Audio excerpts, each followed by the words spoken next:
Hoje nós iremos falar sobre as relações étnico-raciais no trabalho e o racismo institucional. Para isso, nós iremos conversar com Kesauim Miranda, que compõe a equipe da Coordenadoria de Promoção das Políticas para a Igualdade Racial no Rio Grande do Norte.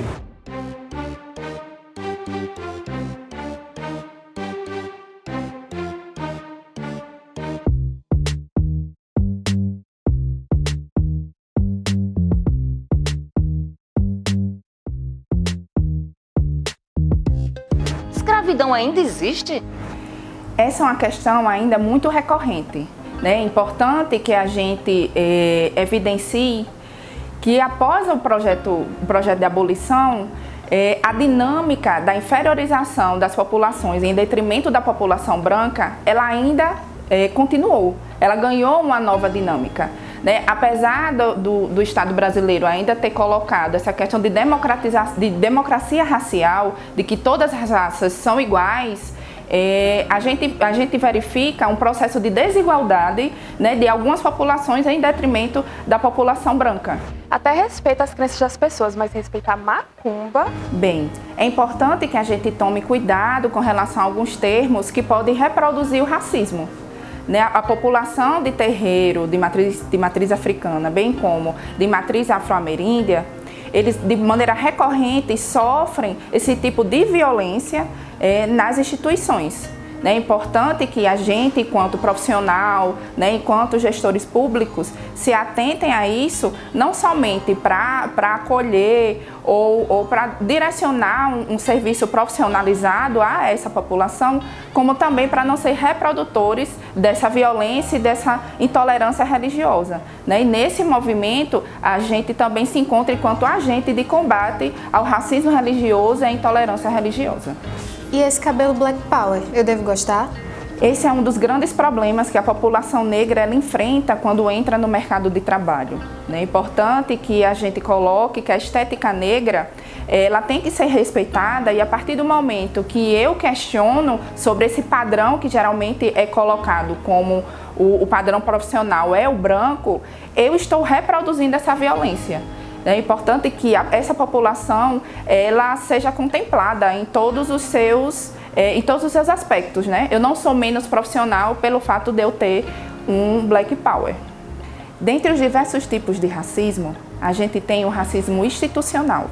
Ele se manifesta dentro das instituições, seja entre os profissionais, como também dos profissionais para os usuários.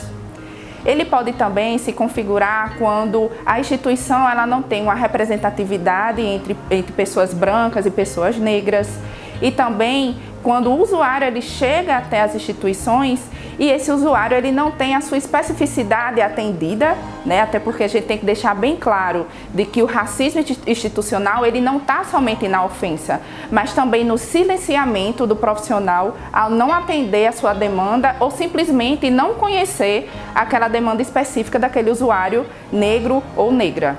Um dos exemplos que a gente pode citar é no caso de um usuário negro ou negra que chega a uma instituição de saúde e aquele profissional ele não tem um conhecimento sobre aquela especificidade, de um paciente que apresenta anemia falciforme, o enfermeiro ou o médico que não tem o direcionamento quanto ao tratamento daquela população.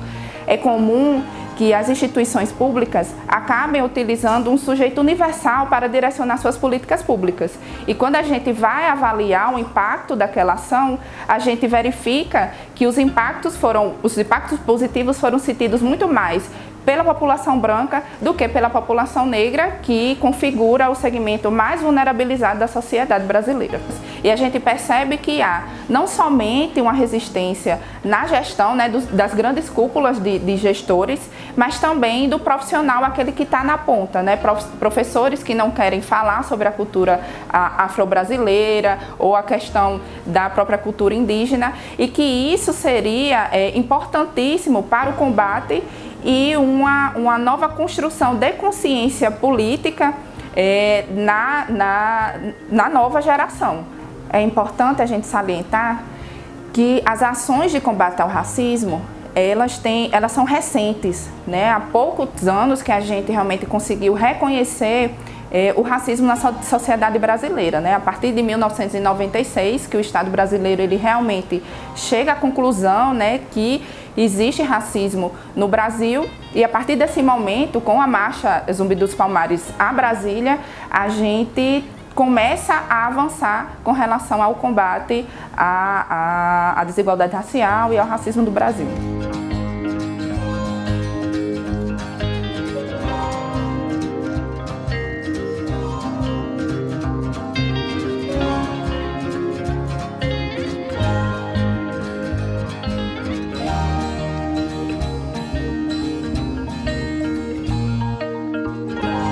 A gente precisa montar um movimento que desconstrua todo esse imaginário e toda essa consciência racista na sociedade brasileira. Que deixemos não só de ser racistas, mas que a gente entre também na luta antirracista e que construa uma sociedade mais igualitária.